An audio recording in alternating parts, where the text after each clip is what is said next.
طالبان ته زه دا یوه خبره کوم که په تاسو کې یوه ذره هم ایمان او غیرت وای په ځای دی چې د مولانا فضل الرحمن استقبال وکړي او امیر خان متقي ورته لاس په لاس کې ورکړی داسې اوږه په اوږه ورسره روان ده لاس په لاس لکه د غربي هیوادونو امجنس باز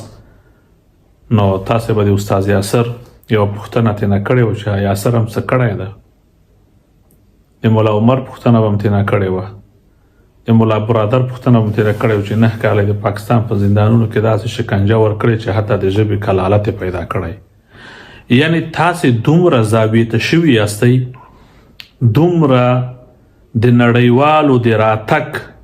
وږي او تږي یاستئ چې د دغه پېښور نه د فضل الرحمن په راتګ ته هم خوشحاله یاستئ د فضل الرحمن راتګ ته هم شیبې شمارلې